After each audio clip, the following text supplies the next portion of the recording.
We have seen a sequence like 3, 5, 7, 9 and so on. In this sequence, 3 is the first term. To define the nth term in a simpler way, we just call the first term as A. How do we define the second term then? The common difference, as we can see, is 2. If we call the common difference as D, the second term can be written as A plus D. What can the third term be written as? That's easy.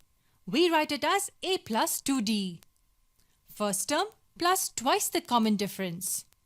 So based on this logic, how can we write the nth term? We can write it as A plus n minus 1 times D. Why n minus 1? Observe the pattern. Third term 2D, second term 1D. So this is the formula we had seen earlier. First term plus n minus 1 times D. It's just that we have written the first term as A. Now that we have seen individual terms in a sequence, we can get to the sum of their terms. How do we find the sum of all the terms in a sequence? Think of it in terms of average. The average of n terms will be the sum of terms over n. So the sum of terms will be n times the average. Understanding the average is the best part of it. All sequences are evenly spaced numbers. For evenly spaced numbers, the average is the sum of first term and the last term over 2. That's it.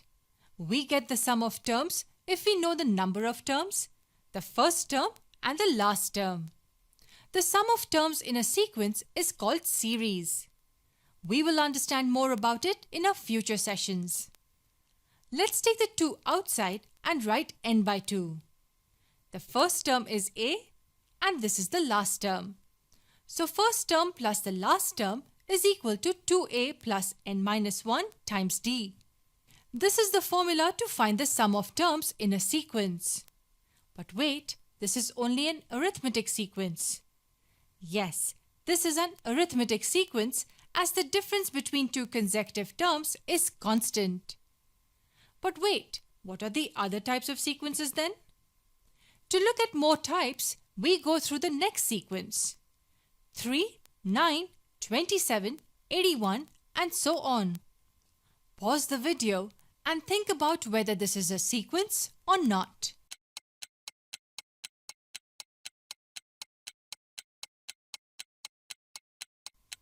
Okay, some of you would have assumed that as the difference between 2 consecutive terms is not constant, this is probably not a sequence. Don't forget the definition of a sequence. It is simply a set of numbers which have some pattern. And the pattern can be anything. Did you spot a pattern here? Look at the ratio of 2 consecutive terms. The ratio 9 over 3 is equal to 3. And the ratio of 27 to 9 is also 3. Just like the common difference in arithmetic, we have a common ratio here. We can call it R. Each term is multiplied by 3 to get the next term. This is called a geometric sequence or progression. Let's assume the first term of this sequence as A. What will be the second term then?